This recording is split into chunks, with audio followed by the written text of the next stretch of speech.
Hai, Assalamualaikum warahmatullahi wabarakatuh. Bertemu lagi dengan Mimin di channel yang sama, yaitu Majara Jara. Episode kali ini Mimin akan membawakan lagi sebuah alur film yang berjudul The Pirate The Last Royal Treasure. Film dari Korea Selatan ini rilis di bulan Maret di tahun 2022. Film ini menceritakan tentang sekelompok bajak laut yang dipimpin oleh kaptennya cantik yang hidup di era dinasti Goryeo, dan ada juga seorang bandit yang ikut bergabung bersama mereka demi mendapatkan harta karun kerajaan Goryeo yang sudah lama menghilang tanpa jejak.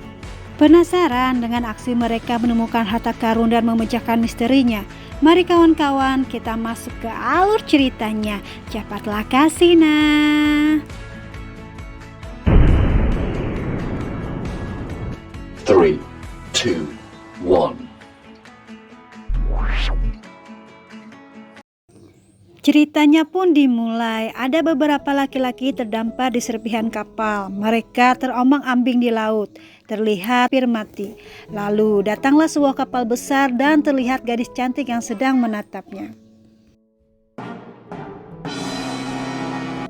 Berpindah adegan, kapal tersebut ternyata adalah kapal bajak laut yang dipimpin oleh kapten yang cantik bernama Herang. Dan para pria terdampar tadi mengaku sebagai bandit, akhirnya ikut bersama mereka sebagai awak kapal. Di antara para bandit tersebut, ada seorang pria yang sangat malas dan ingin jadi pemimpin yang bernama Wu Muchi. Dia juga mengaku sebagai pendekar terbaik Goryeo ketika di daratan. Kapal ini menyamar sebagai kapal nelayan agar tidak diketahui oleh kapal lain. Setelah menunggu sekian lama, akhirnya ada kapal pedagang Jepang yang melintas. Dan mereka pun bergegas berlayar mendekati kapal pedagang itu serta membajaknya. Mochi yang sok keren mencoba ke kapal pedagang sendirian. Para pedagang juga mencoba melawannya, tapi alhasil ditaklukkan oleh Mochi sendirian. Lalu Kapten Herang dan anak buahnya pun mencari-cari harta karun di kapal pedagang tersebut, tapi ternyata tidak ada. Ada seorang anak kecil yang mengatakan bahwa mereka berlayar untuk mencari harta karun, dan dia menunjukkan peta yang sedang digantung di leher awak kapal perompak yang tadi diambilnya. Singkat cerita ya, mereka sedang diskusi tentang peta harta tersebut. Mochi mengatakan kalau peta itu seperti peta yang digunakan di kamp militer Goryeo. Ada cerita bahwa Jenderal Jobang merebut harta kekaisaran dan menghilang di lautan luas. Setelah berdiskusi yang panjang, mereka pun akhirnya sepakat mencari harta karun tersebut, bentangkan layar dan pergi mengarungi lautan. Tibalah mereka di sebuah pulau. Mochi meledek Kapten Herang karena tidak bisa membaca peta. Lalu dia dengan gaya soknya mencari arah jalan dan menyuruh perompak lain mengikutinya ke dalam gua. Walaupun agak kesal, Herang merasa ada sesuatu yang ganjil dengan adanya seekor sapi di ujung gua. Ketika Mochi dan lainnya masuk ke dalam gua tersebut, ternyata dugaan Herang benar. Datanglah segerombolan sapi dengan kecepatan berlari masuk ke dalam gua. Mochi dan teman-temannya pun terkejut dan berlari sangat kencang. Adegan yang sangat membanggongkan pun terlihat. Mochi ikut serta di atas sapi tersebut hingga masuk ke jurang. Mereka pikir Mochi sudah mati, tapi ternyata dia masih bisa bertahan dan malah mendapatkan petunjuk dari sebuah tanduk sapi yang dimana ada ukiran peta pada tanduk tersebut. Ukiran itu adalah peta yang sebenarnya. Singkat cerita lagi, Herang sebagai kapten perompak menegaskan Mochi dan para bandit lainnya agar mereka ikut bersama Herang sebagai anak buah perompak, bukan sebagai bandit lagi, dan menyuruh Mochi menjabat sebagai wakil kapten. Ya, jelaslah Mochi tak terima, tapi Herang menegaskan hanya ada satu kapten di kapalnya dan yang lain harus mengikuti semua perintahnya karena Mochi telah membuat yang lainnya bingung karena telah menuruti dua perintah. Karena sifat egoisnya, Mochi memutuskan untuk meninggalkan kapal dan bertanya siapa yang akan tinggal bersama dengannya. Tapi ternyata teman-temannya malah pergi mengikuti Herang. Mereka pun semua pergi ke kapal dan meninggalkan Mochi sendirian di pulau. Lalu mengadakan pesta pada malam harinya. Tapi ketika pagi harinya, mereka mendapatkan surat dari Mochi yang berisikan bahwa dia telah mengambil peta harta karun tersebut. Tanpa pikir panjang, mereka pun pergi ke daratan lagi dan mencari Mochi ke hutan. Setelah bertemu, terjadilah perkelahian yang sangat sengit antara Mochi dan Haerang. Setelah Mochi kalah, lalu dia mengatakan bahwa Makyi lah yang membawa peta tersebut ke kota. Dia juga sudah menipu Mochi dan menyuruhnya menunggu di gunung. A few moments later. Makyi yang sedang transaksi menjual gading tersebut digagalkan oleh Haerang. Lalu akhirnya mereka pun membawa Makyi, Mochi serta seorang gadis dan mengikat mereka di dalam kapal. Mochi yang ingin kabur segera melepaskan ikatannya dan naik ke atas kapal. Tapi Haerang dengan cerdik bisa memojokkan Mochi, yang akhirnya juga membuat Mochi mengikuti semua perintahnya. Kapal pun akhirnya berlayar. Di lain adegan, ada pasukan yang juga memburu harta tersebut. Mereka diperintahkan oleh pangeran dan pencariannya dipimpin oleh seseorang yang bernama Hongsu. Akhirnya kelompok Haerang sudah menemukan lokasi petanya dan mencoba masuk lewat air dengan berenang, sedangkan kelompok pasukan militer mencoba masuk lewat darat. Haerang, Mochi dan sebagian perompak mendayung perahu dengan dibekali kantung kemih babi yang sangat bau untuk bernapas di dalam air. Mereka pun satu persatu masuk ke dalam air. Singkat ceritanya lagi, sampailah mereka ke dalam gua bawah air. Tapi ternyata sama sekali tidak ada harta karun di sana. Tapi Mochi yang cerdik berhasil menemukan jalan rahasia dan berlagak keren di hadapan kapten yang cantik. Setelah masuk ke dalam ruang rahasia, mereka menemukan hartanya, tapi ternyata hanya botol-botol yang terbuat dari perak. Mochi merasa kecewa karena menurutnya harta kerajaan Goryeo itu adalah emas yang sangat banyak. Setelah mereka mendengar penjelasan Mochi, kru yang lainnya bergegas mencari lagi emas-emas tersebut. Mochi curiga dengan bendera yang ada bergantung di dinding gua. Dia mengatakan bahwa bendera itu bukan dari kamp militer. Gambar bendera itu terlihat seperti goblin. Mochi dan Haerang mengamati dengan seksama lagi apa arti dari gambar tersebut. Tiba-tiba terdengar ledakan di sisi lain gua. Mereka kira itu adalah gempa bumi. Tapi ternyata itu adalah bom dari pasukan Hongsu yang mencoba masuk gua melewati daratan. Haerang dan Mochi pun menyadari bahwa ada orang lain yang sedang datang ke dalam gua. Dan pasukan Hongsu juga siap siaga karena tahu bahwa di dalam gua sudah ada orang lain yang terlebih dahulu ada di sana. Dalam keadaan gua yang mengkhawatirkan karena di sana banyak reruntuhan, Makyi malah menyadari sesuatu pada bendera tersebut. Ia mengatakan bahwa itu adalah peta laut. Pertarungan sengit pun terjadi. Sebagian kru Haerang disuruh pergi menuju kapal. Karena Haerang pingsan dan terluka, Mochi berusaha sendirian menghalangi mereka. Mochi dengan hebatnya bertarung dengan mereka. Lalu dia bertemu seseorang yang dia kenal, yaitu Bu Hongsu yang merupakan pimpinan pasukan militer kerajaan yang mencari harta karun tersebut. Seketika pertemuan itu memperlihatkan flashback ke masa lalu. Ternyata dulunya Mochi adalah seorang jenderal dan Hongsu adalah anak buahnya yang tidak mengikuti perintah Mochi, serta dia juga membunuh pasukan yang sudah terluka. Ternyata dendam pribadi Hongsu kepada Mochi sangatlah besar karena gara-gara Mochi lah Hongsu tidak bisa menjadi Raja Tanma. Setelah Mochi merasa terdesak, lalu dia menjatuhkan harta yang terbuat dari perak itu ke air. Lalu Mochi pun segera pergi. Hongsu dengan segera ikut terjun dan mengejar Mochi. tapi gagal karena dia sudah kehabisan napas. Mochi yang hampir tenggelam karena kakinya sudah terikat dengan tali peti harta diselamatkan oleh Herang. Tapi ternyata Heranglah yang malah kehabisan napas dan diberi napas buatan oleh Mochi. Adegan romantis pun terjadi di antara mereka berdua. Tapi sungguh sangat sayang sekali, keromantisan tersebut digagalkan oleh ikan paus yang memakan mereka berdua. Para awak kapal menangis karena mengira kapten mereka sudah mati. Tapi tak berselang lama Herang dan Mochi dimuntahkan kembali oleh paus lewat punggungnya. Pemimpin Hongsu terlihat sangat kesal karena tak bisa menangkap Mochi. Tapi tak terduga ternyata dia melihat sebuah bendera lambang goblin itu mengambang di air. Lalu Hongsu mengambilnya dan terkejut.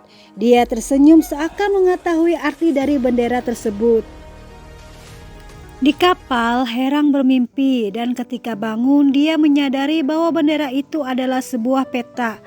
Ada seorang gadis lagi di kapal yang dulu ditangkap oleh Herang yang bernama Hegem. Dia mengatakan bahwa Maki menyimpan bendera yang didapatkannya di dalam gua. Lalu mereka pun segera menginterogasi dan mengikat Maki serta meminta penjelasan padanya. Tapi Maki mengatakan bahwa dia sudah menghilangkan bendera tersebut. Kapten Herang pun tidak kehabisan akal. Dia secara lemah lembut bertanya kepada Maki, apakah dia sudah melihat dan mendapatkan petunjuk dari bendera tersebut. Maki yang memang sudah tahu mengatakan bahwa petanya tertuju pada sebuah pulau yang bernama Inazuma atau sering disebut Pulau Petir. Alangkah terkejutnya kapten dan krunya karena mereka tahu bahwa pulau tersebut adalah pulau yang sangat berbahaya karena selalu terjadi petir di setiap saat. Walaupun kenyataannya mereka tidak pernah pergi ke sana. Tapi tak disangka ternyata Maki tahu betul pulau tersebut karena masa kecilnya selalu berlayar dan kapal mereka pun pernah hancur diserang petir. Setelah mendengar penjelasannya, mereka semua senang karena Maki ternyata tahu jalan ke Pulau Petir. Singkat cerita, Maki yang tahu jalannya lalu meminta syarat kepada Kapten Herang bahwa dalam perjalanan mencari harta karun tersebut haruslah dia yang menjadi kapten kapalnya.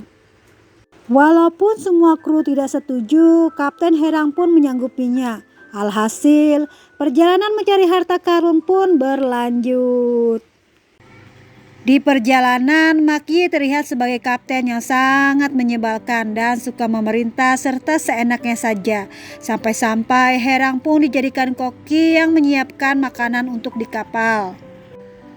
Sedangkan di sisi lain, pasukan Hongsu pun sedang pergi ke Pulau Petir dengan kapal yang dilengkapi dengan persenjataan meriam. Tibalah Herang dan yang lainnya ke area Pulau Petir. Herang menyuruh Maki untuk menggulung layar karena akan ada badai, tapi Maki tidak mendengarkan. Alhasil, ribuan sambaran petir pun bergantian menyambar kapal dan mengenai mereka. Dengan sangat kepanikan karena diserang petir dan badai, Maki tidak bisa memberi perintah. Lalu Heranglah yang mengambil alih lagi kapal tersebut. Dengan bersusah payah Herang mengemudikan kapalnya melawan badai hingga akhirnya mereka bisa melewati area serangan petir. Secara bersamaan kapal pemimpin Hongsu juga berada di area Pulau Petir. Tapi kapalnya sudah dilengkapi dengan penangkal petir. Alhasil kapal mereka tidak kena serangan petir yang bertubi-tubi. Setelah tiba di pulau, mereka bingung karena tidak tahu arah tujuan dan Kapten Maki pun tidak tahu tempat harta karunnya berada. Sedangkan pemimpin Hongsu dan anak buahnya juga sedang berada di Pulau Petir. Akan tetapi, dia sudah mengerti maksud dari teka-teki yang dibuat oleh Jenderal Jobang. Herang dan Mochi pun mencurigai puncak gunung yang terus-terusan disambar oleh petir berulang-ulang. Mereka pikir pasti ada sesuatu di atas sana. Dalam perbincangan mereka berdua, Mochi seolah-olah mengungkapkan perasaannya kepada Herang, yang membuat Herang pun terdiam. Singkat cerita, Mochi pun pergi sendirian ke puncak gunung untuk melihat keadaan di sana. Sesampainya di atas, Mochi melihat kediaman penduduk yang sudah tidak ada penghuninya di sana, serta di ujung jalan ada tempat yang terus dialiri petir. Sebelum sempat Mochi menyisir tempat tersebut, datanglah pasukan Hongsu yang senyum melihat tempat itu. Dia tahu bahwa di sini tempat para pengkhianat Goryeo yang menyembunyikan harta karun mereka. Lalu Hongsu pun menyuruh mereka untuk menyingkirkan tombak-tombak yang mengaliri petir dan ingin menggali di bawahnya. Tak menyangka itu tidaklah mudah karena petir dan jebakan di sana yang menghalangi para pasukan Hongsu. Walaupun begitu, Hongsu yang sangatlah pintar bisa langsung tahu tongkat mana yang tidak ada jebakannya. Di tempat lain, Maki yang sedang berlari setelah dikejar-kejar para kru bertemu dengan seekor penguin yang membawa satu keping emas di mulutnya. Dia pun langsung memanggil yang lain, tapi mereka tidaklah percaya lagi dengan kata-kata Maki. Tak berapa lama, penguin tersebut muncul lagi yang membuat mereka semua terkejut karena melihat dia membawa emas batangan. Lalu mereka menanyai penguin tersebut seperti orang bodoh. Di atas gunung, Mochi ternyata sudah ketahuan oleh Hongsu, sedangkan Herang dan yang lainnya sudah melihat kapal pemerintah yang menembaki kapal mereka hingga membuat sisa kru di sana kepanikan. Lalu Herang pun memerintahkan krunya untuk membantu ke kapal, sedangkan mantan para bandit disuruh ke atas gunung untuk membantu Mochi. Tapi lain cerita dengan Maki yang sendirian tetap pergi mencari harta karun itu bersama penguin. Di atas, Mochi bertarung dengan pasukan Hongsu, sedangkan Hongsu yang sudah menggali dan mendapatkan peti sangat terkejut karena di dalamnya bukanlah emas tapi hanya sebuah topeng di tengah tumpukan batu. Mochi dengan gesit merebut topeng tersebut dan segera pergi, tapi ternyata teman-temannya malah datang membantu yang membuat Mochi tak jadi lagi pergi. Mochi dan yang lain kalah jumlah yang membuat Mochi pun bernegosiasi dan menantang Hongsu adu 1 lawan 1. Akhirnya pertarungan sengit pun terjadi antara mereka berdua. Di sisi lain, Maki yang sedang mengikat kaki penguin terkejut melihat ada ledakan larva dari dalam laut. Dia juga terus mengikuti penguin tersebut yang terjun ke dalam air. Penguin itu langsung membawa Maki berenang ke dalam lautan. Dalam pertarungan antara Mochi dan Hongsu membuat topengnya pun terjatuh ke laut, lalu diambil oleh Maki yang sedang bernapas ke permukaan.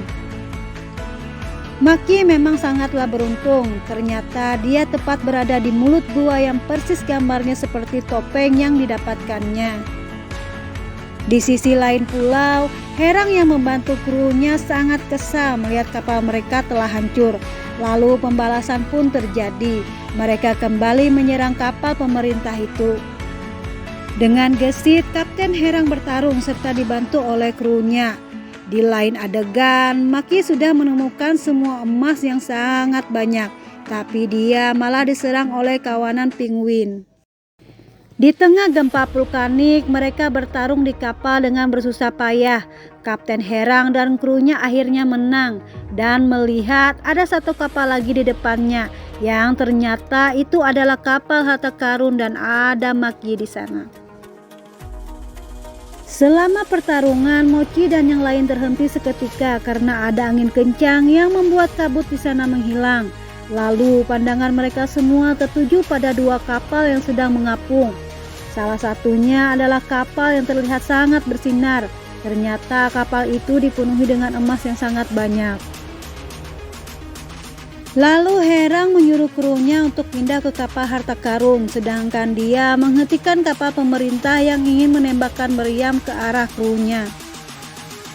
Walaupun Herang dan yang lainnya sudah berada di kapal harta karun yang banyak, bukan berarti sudah berhasil, karena seketika ada ledakan vulkanik dari bawah laut yang membuat badai laut yang sangat besar. Herang dengan sangat cepat mengambil alih kemudi untuk bisa membawa kapal melewati badai dan gelombang laut yang sangat tinggi. Dengan arahannya yang memang seperti pelaut sejati, akhirnya membuat Herang bisa mengendalikan kapal dan membuat mereka lepas dari terjangan gelombang laut tersebut. Mereka pun berteriak kegirangan karena bisa selamat, dan Mochi yang melihat juga sangat senang. Tapi pertarungan antara Mochi dan Hongsu belum berakhir, lalu mereka berdua kembali bertarung. Dengan hasilnya Hongsu yang akhirnya kalah.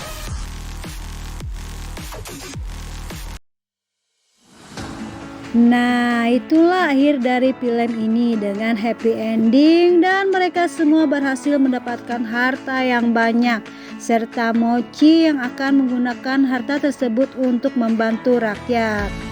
Serta Mochi juga mendapatkan harta yang tak ternilai, yaitu cinta dari Kapten Herang. Sampai di sini dulu ya Mimin membawa alur ceritanya.